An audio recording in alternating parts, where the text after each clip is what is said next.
The air shimmered with iridescent light inside the Grand Hall of Talara, where the ceremony of bonds was held once every 50 cycles.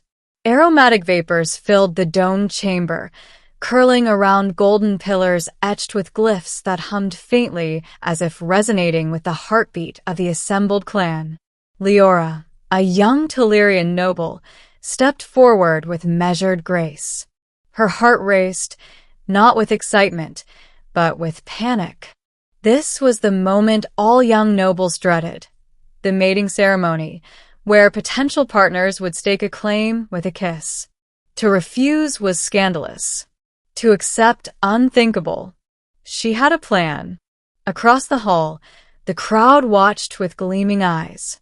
Every noble, every elder, every observer from neighboring systems leaned forward as the candidates were paraded under the luminescent arches. Leora's gaze swept over the faces of the other participants. Pride, anticipation, hunger. None were humans, save one figure at the back, almost invisible in the crowd.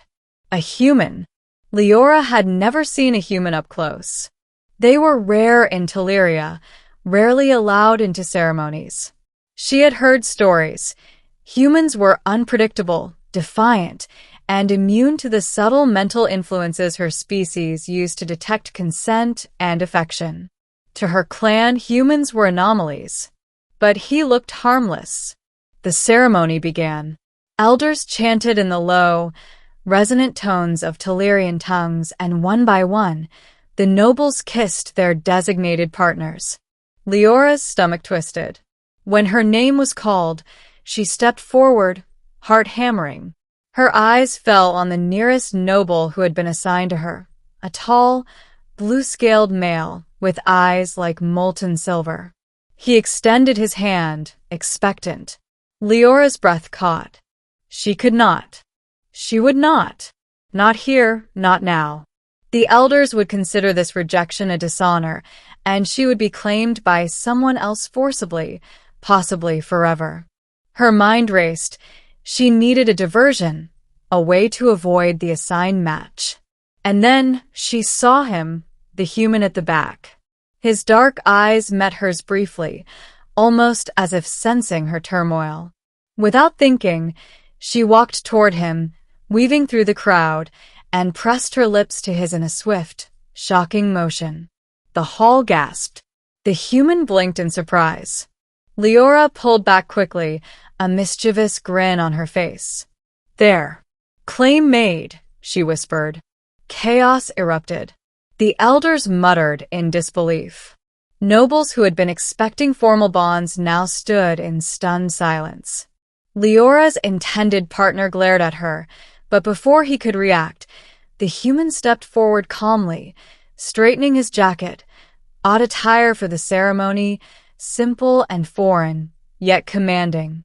It seems I am claimed, he said in a low, steady voice, almost amused.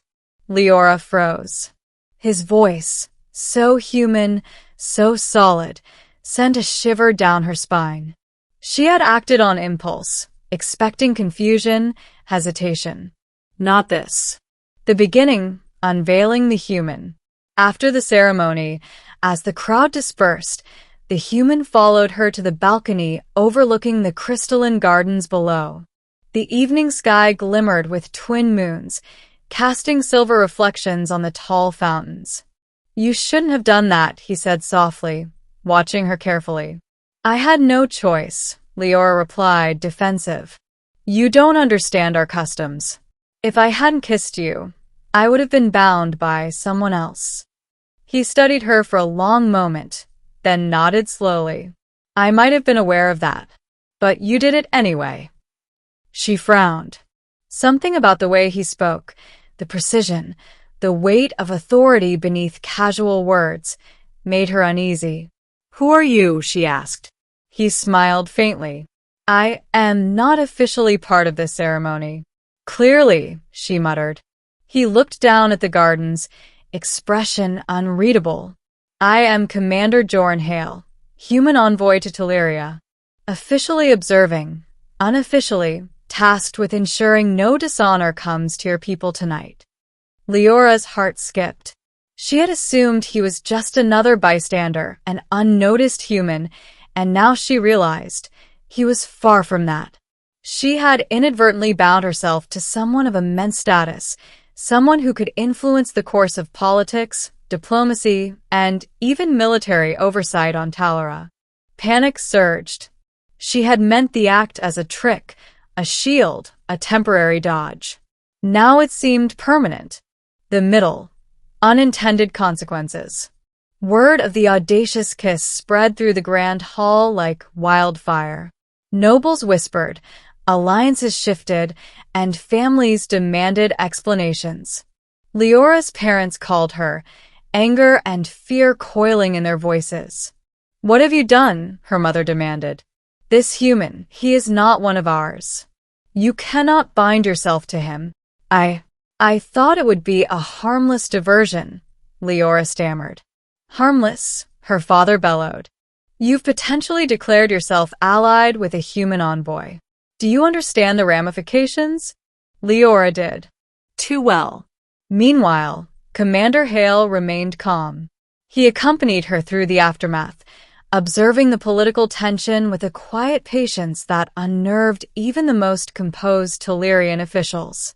"I can handle myself," he said, noticing her fear. "And it seems your people are adaptable, though not particularly subtle." "I had no choice," she protested. He reached out, lightly touching her arm. "Sometimes choices appear, even when they don't. Tonight you acted. We'll see where it leads."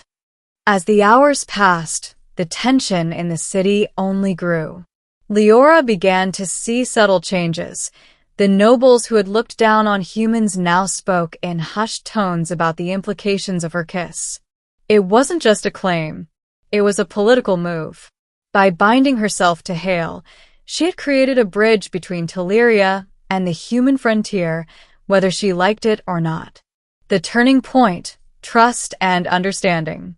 In the following weeks, Leora and Hale spent long nights walking through the gardens, discussing the delicate intricacies of Tellurian law, human customs, and the philosophies that underpinned their respective societies.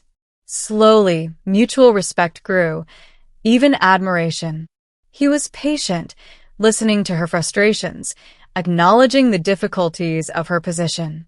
She was cautious, aware that one misstep could ignite conflict between her clan and the humans. Yet, every conversation brought new understanding, new appreciation for the other's strengths. Then came the true test.